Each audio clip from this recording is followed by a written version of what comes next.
Se a banda é o id, se a banda é desejo, criatividade sem filtro, o produtor é o ego. O produtor é o super ego. Ele põe limites, né? O vídeo de hoje vem a pedido do Felipe, grande inscrito do canal, aí tá sempre participando, interagindo, comentando, dando sugestões, e ele trouxe aqui um tema pra gente falar de hoje, que é um tema que eu gosto demais, que é o processo de escolha das músicas de um álbum. Só que pra gente entrar nesse processo de escolha das músicas de um álbum, a gente precisa entender como um álbum é feito, né? Ele comenta aqui, né, que os Chili Peppers são caras que têm muitas músicas, né? E como é que eles escolhem, né? Tem músicas que estavam prontas, que ficaram fora do disco, né? E tem músicas ali que são boas, muitas vezes melhores até do que as músicas que entraram no disco. E aí ele se pergunta, né? Por que essa música ficou de fora? E aí ele diz assim, né? Que o Rick Rubin, ele é o grande produtor da banda já há muito tempo, né? É bem recorrente na carreira dos Chili Peppers esse descarte de música, né? E aí ele perguntou, né? Ficou curioso, já que o Rick Rubin produziu a maioria dos discos da banda, né?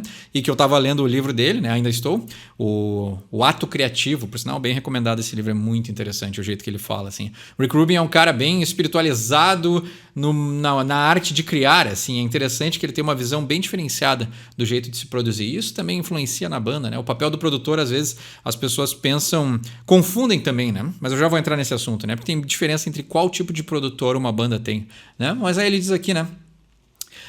Que eu cito bastante nos vídeos o conceito de música de meio de álbum e que o disco tem que terminar com uma música boa também, né? E aí ele diz ali, né? Falar sobre como eu entendo esse processo do que aproveitar e deixar de fora na hora de montar o conceito de um álbum, né? Então eu acho que é interessante assim, né? Já que eu falei em produtor, vamos começar por esse ponto, né? O que um produtor faz? Eu acho que assim, muita gente confunde produtor com empresário, né? Então assim, o empresário é o cara que parte do princípio do dinheiro, né? O empresário é o cara que investe na banda. Às vezes o empresário paga as gravações, às vezes o empresário paga o produtor, às vezes o empresário paga as cordas de guitarra e os instrumentos, né? Esse é o cara que cuida mais do setor financeiro. O que o produtor cuida? O produtor, assim como o Rick Rubin, é o cara responsável pela criatividade da banda. E mais do que isso, ele é responsável por organizar as ideias criativas da banda em algo que a gente consiga degustar.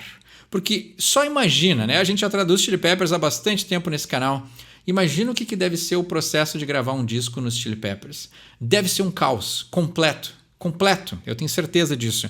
Quem duvida, eu tenho certeza que a maioria dos fãs dos Chili Peppers já assistiram, mas caso exista alguém que não assistiu ainda, Funky Monks, né?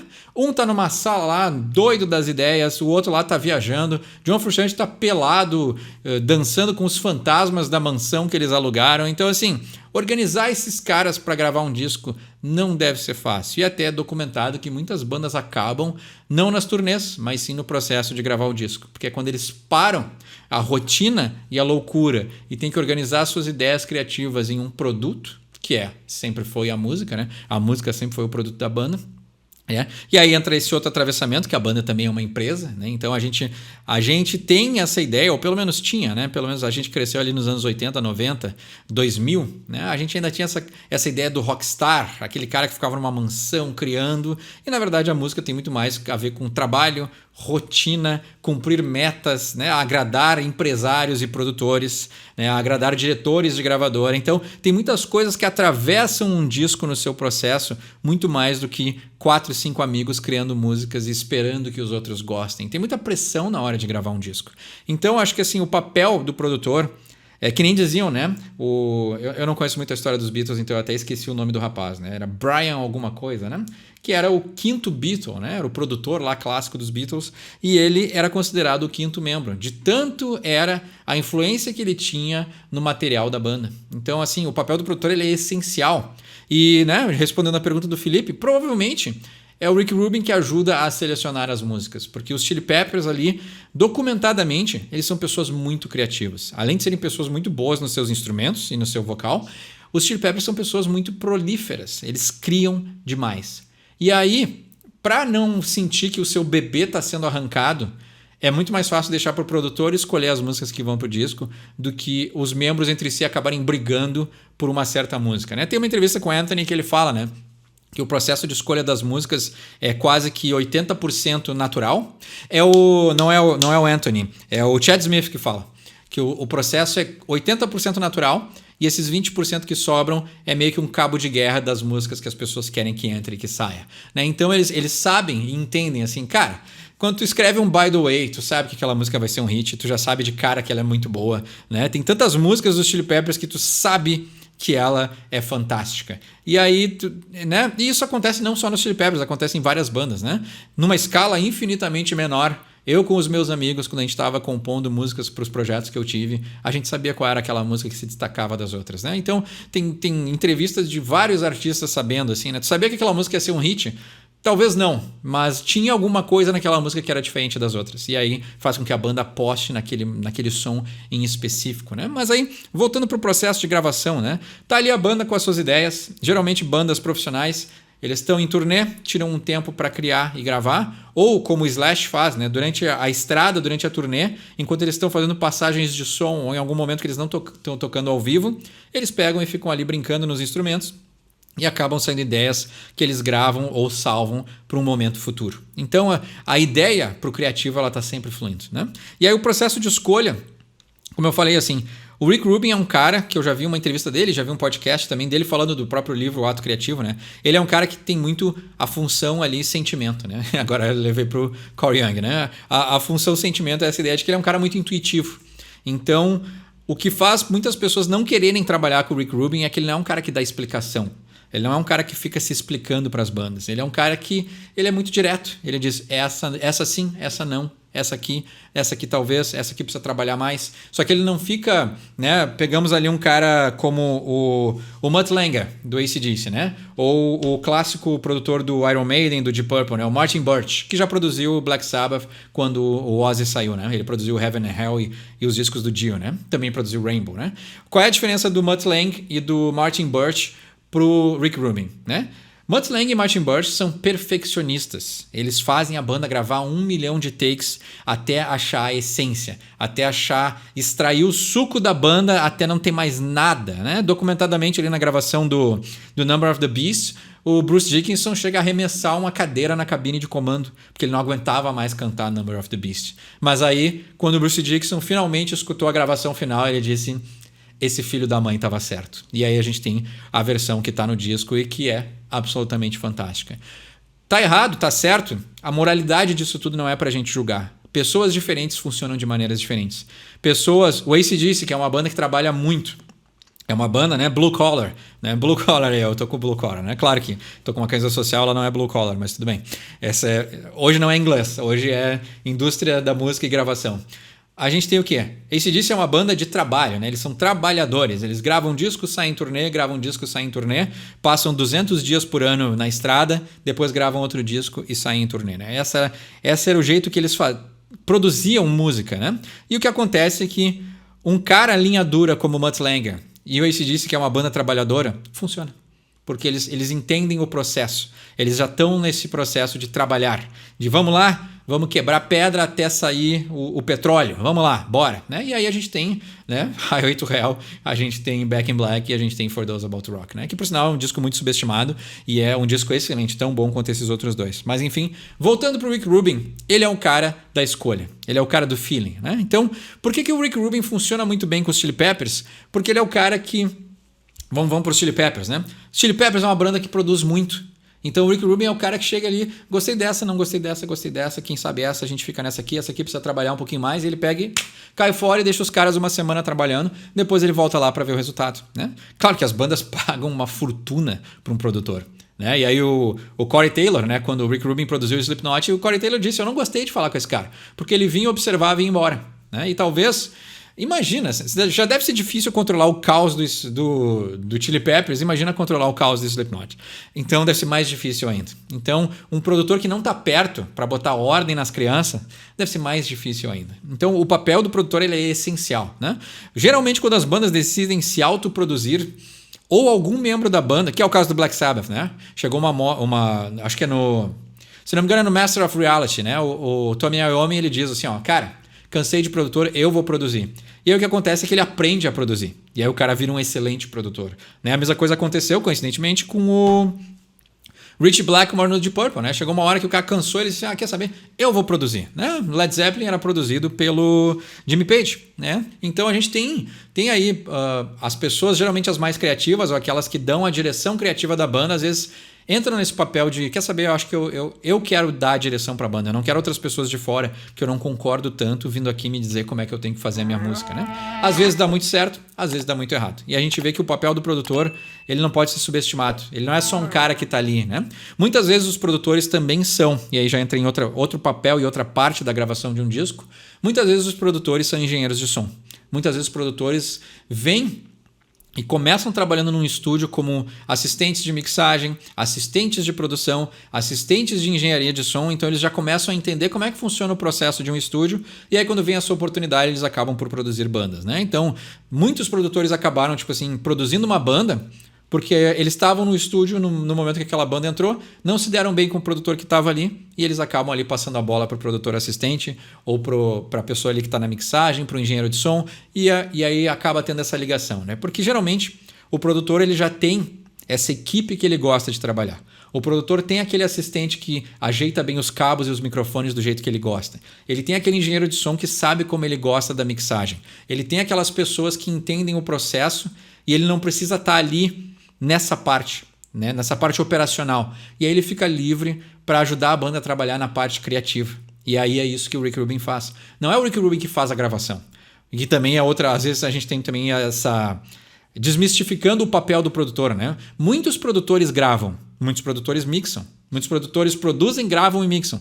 Mas produtores mais veteranos, eles preferem fazer só uma coisa. Então eles já contratam uma equipe que já está totalmente alinhada criativamente com eles, que já sabem o que ele quer e como ele gosta do som, que faz essa outra parte, e ele fica livre para trabalhar a banda, né? E muitas vezes o trabalho do produtor é muito parecido com o trabalho de um psicólogo, porque ele precisa entender o funcionamento desses membros. Ele precisa entender quando é a hora de apertar e quando é a hora de soltar. Ele tem que ter essa dinâmica psíquica, né? Porque a criatividade é totalmente... As ondas energéticas da criatividade são exatamente as ondas energéticas da psicologia. E é por isso que funciona. E é por isso que pessoas criativas têm o pré-requisito para ser um psicólogo. E isso que eu descobri na minha jornada pessoal, né? Então, voltando aí para os papéis, né? Produtor ali ajuda a banda a escolher o material. Produtor ajuda a banda a guiar, né? Porque muitas vezes as bandas têm, né, sonhos e ideias muito loucas e o produtor às vezes diz assim, cara, quem sabe a gente não reduz um pouco essa grandiosidade, né? O cara do Pet Sounds lá, né? Aquela banda de surf music, né? Eu não conheço muito, mas eu gosto da história do Pet Sounds, né? Que documentadamente o cara enlouqueceu Brian Wilson, se eu não me engano, né? E ele aí, documentadamente, né? O cara quis botar coral, quis botar orquestra, quis cada vez mais aumentar a grandiosidade do álbum, né? Que não é o meu estilo de música, mas é considerado um dos grandes álbuns de todos os tempos. Ele provavelmente não tinha supervisão. E aí ele gastou milhões, né? Tentando produzir algo grandioso, que no caso dele deu certo, mas que geralmente não dá muito certo, né? Mais um exemplo dessas megalomanias é a história do Chinese Democracy, onde o Axl Rose contrata e descontrata pessoas durante mais de 10 anos. E a gente tem aí um disco que é uma colagem de ideias que não fica tão esquizofrênico quanto parecia, né? Eu acho que é um disco bom, tirando umas 2 ou 3 músicas ali que eu pulo. Eu acho que o resultado do Chinese Democracy até ficou muito bom. E tem músicas muito legais ali dentro, assim. Então, né, deu para salvar, né, de toda essa megalomania e desconexão com a realidade que o Axl tem durante muitas vezes. Deu para salvar muitas músicas boas, mostrando que o cara, né, no fundo tinha uma genialidade, né, que não dá para ser ignorada. Eu critico ele bastante no canal, mas é um cara que conseguiu ali, apesar de tudo, conseguiu organizar suas ideias e mostrar um trabalho muito bom, né? Então, vamos lá, né? Uma coisa também, já que a gente está desmistificando esse processo, assim, né? Acho que para responder a pergunta é isso, né? Quem escolhe as músicas é o produtor junto com a banda, mas muitas vezes é a gravadora. Então a gravadora também influencia A gravadora geralmente não influencia tanto na escolha das músicas, mas ela influencia na escolha dos singles, né? Eles escutam o disco já em pré-produção, geralmente pré-produção não, pós-produção, né? O disco já quase pronto. E aí a gravadora elege ali 2 ou 3 músicas para serem singles, né? Caso do Aerosmith, né? Na gravação do... Qual foi o disco? Foi o Just Push Play de 2001, que por sinal é de onde vem esse pôster, né? O disco estava pronto, que eu gosto desse disco, mas a gravadora escutou e disseram não tem nenhum hit aqui. E se vocês não me produzirem um hit, eu vou largar vocês, né? Eles foram ameaçados de serem dropados ali pela gravadora, porque eles não gostaram do álbum. E aí o Steven Tyler vai lá e escreve Jaded. E ressurja a carreira da banda e é uma das minhas músicas favoritas de todos os tempos. Eu acho absolutamente fantástica. E às vezes também é isso, né? No processo criativo, às vezes a pressão faz com que as pessoas gravem os seus maiores sucessos, né? Paranoid foi escrita, se não me engano, num avião, ou faltava uma música pro disco que precisava de um single, o Tony Iommi escreve Paranoid rapidamente ali, né, em poucas horas, e vira um sucesso, né? Então a gente tem a pressão de ter um produtor e de ter outros olhares também ajuda, né? Às vezes deixar a banda, no caso que eu citei ali, né, do Brian Wilson, do Axl Rose e de bandas que querem se autoproduzir e ficam anos criando, né, sendo perfeccionistas talvez até pro lado errado. Eles acabam, né, nunca achando as coisas boas o suficiente mais, entram nesse ciclo criativo e acabam não entregando o trabalho. E quanto mais a banda perde tempo nessa entrega do trabalho, do disco, né, às vezes ela acaba se perdendo no que é bom e no que é ruim, começa a se duvidar e se questionar, e quando vê coisas muito boas acabam passando desapercebidas, ficando na gaveta, virando o lado B, né, virando músicas descartadas, e a gente tem aí, né, essa falta de organização que acaba atrapalhando as bandas. Então, mais um ponto que é o papel do produtor: organizar, dar limites, né? Então, o produtor não deixa de ser uma figura paterna. O produtor não deixa de ser um superego, né? Se a banda é o... Aqui, ó. Tá aqui os dois caras. Tá aqui do lado. Perfeito. Se a banda é o id, se a banda é desejo, criatividade sem filtro, o produtor é o ego. O produtor é o superego. Ele põe limites, né? Então, criatividade, superego. O produtor, ele entende o papel da criatividade, mas em algum momento ele tem que dizer, chega. Esse é o papel do Rick Rubin também. É dizer, cara, essas músicas são todas excelentes, mas a gente não pode ter um disco de 30 músicas. Né? A gente até pode. Mas o que acontece? Unlimited Love e Return of the Dream Canteen. 2 discos duplos no mesmo ano. Né? Então, faltou o papel do produtor, faltou o papel do superego. Dizer assim, gente, guarda, não precisa ter pressa, relaxa. Né? Que foi o sentimento que eu tive e depois eu acabei comprovando no canal que o interesse das pessoas pelo Unlimited Love foi gigante. O interesse das pessoas pelo Dream Canteen não foi tão grande. Por quê? Porque é muita música em pouco espaço de tempo, né? A princípio ali, se não me engano, o Unlimited Love ia ser um disco quádruplo. E aí eles separaram em 2 para lançar, né, 2 discos duplos. Assim, relaxa. Né? Talvez se a gente, né, vamos fazer o processo ali inverso, né? O pessoal me fala muito do I'm beside you, né? Que é um trocadilho excelente, né? I'm beside you. Perfeito, né? Então, criatividade dos Chili Peppers em alta como sempre. Mas se algumas dessas músicas do Unlimited Love fossem lançadas como B-sides, né, ao invés de ser o Dream Canteen sendo lançado como um disco oficial da banda, eu acho que elas iam ser muito mais valorizadas do que simplesmente lançar 2 discos duplos no mesmo ano. É muita coisa. Por mais que a gente goste da banda, é muita coisa. E isso acaba nos amortecendo para essa entrega criativa. E a gente não dá atenção devida para o trabalho da banda. Né? E a gente tem essa comprovação, como eu falei. Né? Então, o que a gente tem aqui? Né? Outra coisa que eu acho interessante para quem está escutando até agora, e acho que eu já vou encerrar esse vídeo que está ficando bem longo, né? A diferença entre mixagem e masterização. Isso é uma coisa que geralmente as pessoas se confundem. Né? A mixagem mexe com volumes. A masterização mexe com frequências. Né? Então, quando a gente tem aí um álbum remasterizado, eles geralmente não foram lá nas faixas originais e mexeram nos volumes. Eles pegaram, às vezes diz ali, né, remasterizado das faixas das fitas originais, ou o que seja, né? Eles simplesmente pegaram o original, mas mexeram nas frequências, né? O clássico caso ali do baixo do Jason não tá aparecendo no Justice for All. Tu pode simplesmente aumentar as frequências de baixo sem remixar o CD, que é mexer nos volumes, né? Então, aumentando um pouco as frequências graves, o baixo aparece. Mas se elas já não apareciam nas gravações originais de um ponto que elas estavam apagadas, tu precisa voltar na mixagem original para pegar aquele fader lá do baixo e aumentar ele de volume. Né? Então, a mixagem geralmente tem... A mixagem também tem frequências, né? O pessoal mais técnico vai querer me matar se eu falar que a diferença é total de frequência e total de volume. Não é total de frequência nem total de volume, mas na sua grande capacidade é mixagem, tu tá com a música aberta e livre para ser modificada, tanto em frequência quanto volume. A masterização já é aquele processo final que tu já tá feliz com o que aconteceu com a música e tu só mexe nas frequências para realçar alguma coisa que outra. E geralmente, aí é uma opinião, né? As pessoas podem discordar de mim, mas geralmente discos remasterizados para mim perdem todo o charme. Eu prefiro escutar o disco como ele foi, né, na sua concepção original, do que vir alguém lá e mexer nas coisas e modificar aquela memória afetiva que tu tem, né, daquele disco. né? Clássico que os criadores se incomodam, às vezes, com um trabalho lançado, poderia ter ficado melhor, né? Aí fica aquela mágoa eterna da banda com aquela gravação de disco, mas pro fã que escutou aquele disco sem essa bagagem, né, do autor da música, para nós a única noção que a gente tem, a única versão real da música é aquela que nos foi entregue. Então, voltar no passado e modificar as coisas, para mim, não é muito bom. Então, recapitulando tudo que a gente falou até agora, né? O produtor é uma peça essencial para a banda, ele ajuda a pôr ordem na casa e ele nem sempre é a pessoa que escolhe as músicas. Geralmente a gravadora também interfere na escolha das músicas, a banda também, óbvio, tem a opinião na hora da escolha das músicas, mas o produtor, ele é como se fosse um elo entre as duas faixas, né? Tem aqui a gravadora querendo hit para gerar sucesso, dinheiro, e tá tudo bem, né? Faz parte da gravadora. Ela que geralmente está bancando o disco.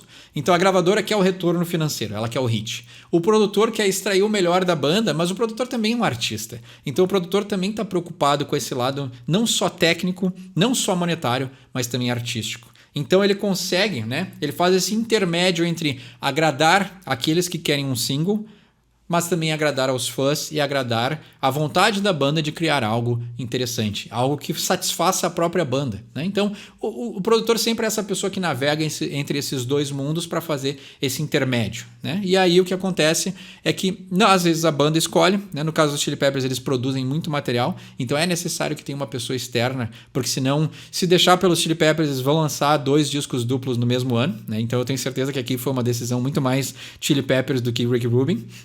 E aí a gente vê que é necessário essa pessoa que organize a banda. Então eu acho que assim, particularmente, eu acho que o CD tem uma cadência, então é interessante que para terminar agora, realmente terminar esse vídeo, né? A ordem dos discos nos anos 90, né? Isso era uma fórmula, pode pegar qualquer ou a maioria dos discos dos anos 90, seja de qualquer estilo. A primeira e a segunda música são agitadas, geralmente a terceira ou a quarta música era uma balada. E aí depois a gente tem as músicas de meio de disco e aí depois, né, a finalização. Os Chili Peppers gostam, né, geralmente de terminar o disco com uma música mais calma, né? Então eles vão desacelerando o disco, mas essa jornada inicial de botar 2 músicas porradas, a baladinha no meio e depois as músicas de meio de disco era uma estratégia real das gravadoras, né? Até porque eles diziam que se o disco não tivesse uma variedade de intensidades, as pessoas perdiam a vontade de escutar o disco. Eu, como fã de rock, como fã de bandas que têm um estilo bem definido, nunca me pegou essa coisa. Para mim foi ao contrário, assim.